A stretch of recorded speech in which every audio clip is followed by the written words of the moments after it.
අයිබුවන් කුජ ග්‍රහයාගේ ප්‍රබ්බල නැගී සිටීමක් නැත්නම් තමාගේ මූල ත්‍රිකෝණ රාශිය වන මේෂයට පැමිණීම සිදුවනවා මැයි මාසයේ 11 වෙනිදා. ඇයි මේක මෙතරම් විශේෂ? කුජ කියන්නේ ග්‍රහලොව සෙන්පතියා. මේ ග්‍රහලොව සෙන්පතියා මගේ ගණනය කිරීම නිවැරදි දින 182කට වගේ දීර්ඝ කාලයක් තිස්සේ ප්‍රබල අභියෝගයන්ට මුහුණ දෙමිනුයි සිටියේ. රවිගෙන් පීඩා විඳීම්, රාහු සමග සංයෝග වීම වගේම දැනටත් කුජ සිටින්නේ ශනි සමග සංයෝගවයි. මේ නිසා කුජ ග්‍රහයා තරමක ප්‍රශ්නයකයි පසු වුණේ මැයි 2 වගේ වෙනකම්. අපි ඒ පිළිබඳව දැන් සාකච්ඡා කරන්නට යන්නේ නැහැ. මේක මම 2026 අලුත් අවුරුදු පලාපලවලටත් කිව්වා. අපි දැන් කතා කරන්නට බලාපොරොත්තු වන්නේ කුජ මේෂ රාශියට පැමිණීම පිළිබඳවයි. ඒ වගේම කුජ නැකැත් 3ක ගමන් කිරීමට නියමිතයි. අශ්විනී, භරණී සහ කෘතිකා කියන මේවා කේතුගේ, සිකුරුගේ සහ රවිගේ නැකත්, අස්විද, බෙරණ සහ කැති කියන නැකැත්වල තමයි කුජ ගමන් කිරීමට නියමිත. මෙම සම්පූර්ණ කාලය ආසන්න වශයෙන් දින 40ක්. ඉතින් මේ කාලය ඔබ ක්‍රියාත්මක වීම, ඔබට ක්‍රියාත්මක වන්නට ඉතාමත් හොඳ කාලයක්. කුජ කියන්නේම ඇක්ෂන් ඔරියන්ටඩ් නැත්තම් ක්‍රියාත්මක වීම. මොකද මේ කාලයේ කුජගේ ක්‍රියාකාරීත්වය උපරිමයි. ඒකයි මම අන්ස්ටොපබල් කියලා කියන්නේ. පරාශර ගැන හිතුවත්, කල්යන් වර්මාගේ සාරාවලී ගැන හිතුවත්, ඒ වගේම ෆල්දීපිකා ගැන හිතුවත්, මොවුන් සියලු දෙනාම කුජ මේෂ රාශියට පැමිණීම පිළිබඳව විශේෂයෙන් කතා කරලා තියෙනවා. ඔය ලාල් කිතාබ් කියන ග්‍රන්ථයේත් ඒ වගේමයි. කුජ කියන්නේ කොහොමත් සේනාධිපතියෙක්, යුද්ධයට අධිපතියක්. වගේම තරඟකාරීත්වයට, අභියෝගවලට බොහොම ප්‍රිය කරන ග්‍රහයෙක්. නිතරම ක්‍රියාත්මක ස්වරූපයේ ඉන්න කැමති ග්‍රහයෙක්. මැයි 11 වෙනිදා අශ්විනී නැකතේත්, මැයි 29 වෙනිදා ඉඳලා භරණි නක්ෂත්‍රයේත්, ජුනි 16 ඉඳලා ටික කාලයකට කෘතිකා නක්ෂත්‍රයේත් කුජ ගමන් කිරීමට නියමිතයි. මෙම නැකැත්වල ගමන් ගන්නා විටත් කුජගේ යම් යම් වෙනස් වීම් සිදු වෙනවා. 11 වෙනිදා ඉඳලා මුල් දවස් 4 වගේ කුජ රවි හා බුධ සමග සංයෝග වෙනවා. මේකත් ඉතාමත් ප්‍රබලයි. නමුත් දීර්ඝ වශයෙන් අපි මේ පිළිබඳව මෙතනදී සාකච්ඡා කරන්නට බලාපොරොත්තු වෙන්නේ නැහැ.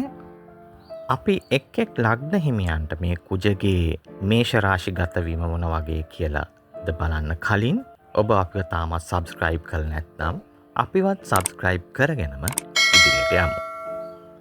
ධනු ලග්නය. කුජ ග්‍රහයා මැයි 11 වෙනි දින මේ රාශියට පැමිණෙනවා. මේක කුජ ග්‍රහයාගේ මූල ත්‍රිකෝණ භාවය. කුජ මෙහි ආසන්න වශයෙන් දින 40ක් කාලයක් සිටිනවා.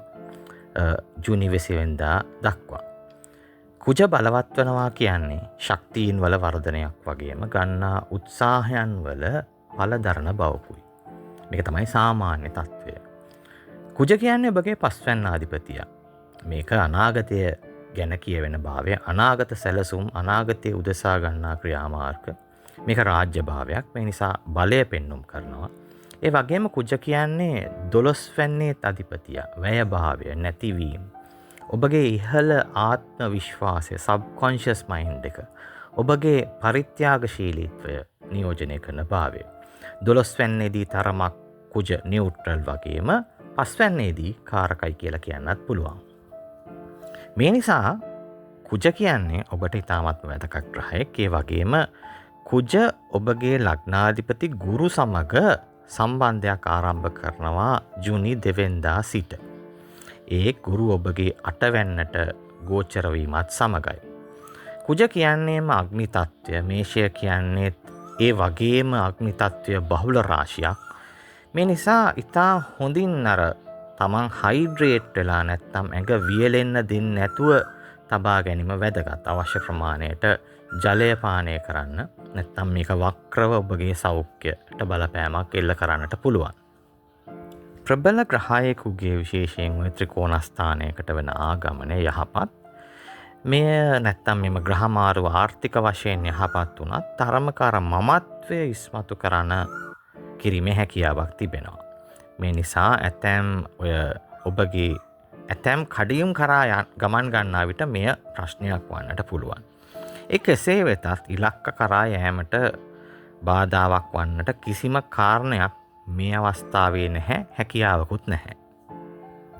මේ කාලේ ඔබගේ නිර්මාණශීලීත්වය ඉහළ යාවි වගේම ඉතාමත්ම යහපත් ආයෝජනයන් පිළිබඳ තීරණ ගැනීමට.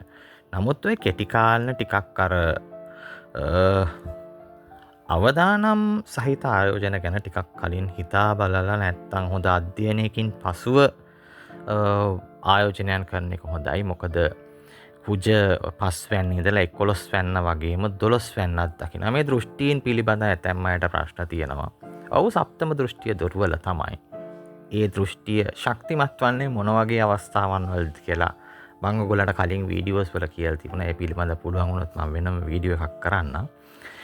ඒ දෘෂ්ටීන් ගැන ඒ පොත්වල තියෙන දේවල්ම කියලා හරියන්නේ නැහැ ඇත්තටම කියනවා නම්. ඒ පිළිබඳ පොඩ්ඩක් කතා පස්සට තියලා 11 වැන්නාධිපතියා 11 වැන්න සහ 12 වැන්න 5 වැන්නාධිපතියා දැකීම යම් ඔය ස්පෙකියුලේටිව් නැත්තම් ඔය තරමක අවදානම් සහිත ආයෝජනයන් කරනකොට ප්‍රශ්න සහගත තත්වයන් ජනිත කරන්නට පුළුවන්. නමුත් ඔය දිගුකාලන අනාගතය උදෙසා කරන ආයෝජනයන්ට ඉතාමත් යහපත්. ඒ වගේම ඔය වෘත්තීය සගයන්ගෙන් ඔබට හොඳ සහයෝගයක් ලැබේවි. කුජ ඔබගේ අටවැන්න දකිනවා. මේ නිසා යහපත් පරිවර්තනයන්ට බාධා වන තත්වයක් නැහැ. වගේම ගුරු මෙතනට පැමිණීම නිසා එම තත්වය තවදුරටත් සාර්ථක කරાવી. වගේම අර අයහපත් තත්වයන් සමනය කරાવી. මේ නිසා ඔය ජුනි 2 වෙනිදායෙන් පසුව යම් ආකාරයකට ඔබගේ සෞඛ්‍ය තත්වයේ ගැටලු කහක තත්වයන් තිබුණා නම් ඒ යහපත් වේවි. ඒ වගේම තරමක් දුරට අනවශ්‍ය වියදම් පාලනයකට යටත් වේවි. මේ නිසා ඔය ආහාර පාන වලින් සංග්‍රහ කිරීම වගේ දේවල් කරන්න පුළුවන් ප්‍රතිකර්මයක් හැටියට 4 8 12 භාවයන් වලට ගුරුගේ සම්බන්ධතාවයක් තියෙනවා. මේවා මෝක්ෂ භාවයන් වගේම ඔය 8 12 යන භාවයන් කුජ දකින නිසා වගේම සෙනසුරු 4 වෙන්නේ ඉන්නවා. මේ නිසා අනිවාර්යයෙන්ම ආගමික කටයුතු වලදීම අනිවාර්යයි. පැරණි අනවශ්‍ය අර කරදරකාරී මතකයන් ඇතැම් භ්‍රාන්තීන්ගෙන් මිදීමට මේ කාලය යහපත්. ඒ කියන්නේ මෙහෙම දෙයක් ආපහු වෙයිදන්නේ වගේ භ්‍රාන්තීන් වලින් මිදෙන්නට මේක හොඳ කාලයක්. දේවල් දිහා බලන විදිහ නැත්තම් view point එක වෙනස් කරගන්නට මේ කාලය යහපත්. කුජාට වෙන්න දකින්න නිසා අලුත් ආරම්භයන් බොහොම අධ්‍යයනයකින් පසුව සිදු කරන්න. නැතිනම් ප්‍රශ්න සහගත තත්වයන් කරා ගමන් ගන්නට පුළුවන්. පිටරට හා බද්ධ වූ ව්‍යාපාරයන් කරන අයට වගේම ඔබට දරුවන් සිටිනවා නම් ඔවුන්ටත් විදේශගත වීමට යහපත්.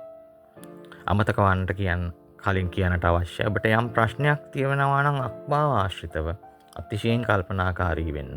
මේ බිය ගන්නවා නොවේ. ප්‍රවේශම් වන්නටයි මෙහෙම කියන්නේ. සම්බන්ධතා තරමක් උණුසුම් වාද විවාද දක්වා දුරදි යන්නට පුළුවන්.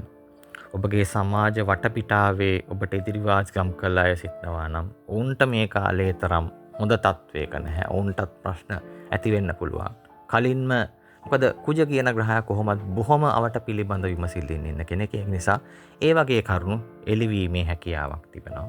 වගේම කුජ නැකත් 3ක ගමන් ගැනීමට නියමිත අශ්විනී, භරණි සහ කෘතිකා කියන අශ්විනී නැකතේ ගමන් ගන්නට කේතුගේ නැකත නිසා ප්‍රබල නිර්මාණශීලීත්වයක් ඔබ තුළින් දකින්නට හැකි. වගේම ඉදිරියට යෑමේ ප්‍රබල වුවමනාවක් නොතිත් ආශාවක් ඔබට තිබේවි.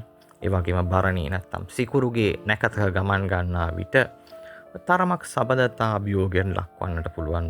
වගේ මේ මගින් යම් පීඩනයක් ඔබට ජනිත කරන්නට පුළුවන්. අවසාන දින කිහිපයේ කෘතිකා නැත්තම් රවිගේ නැකතක කුජ ගමන් කරනවා.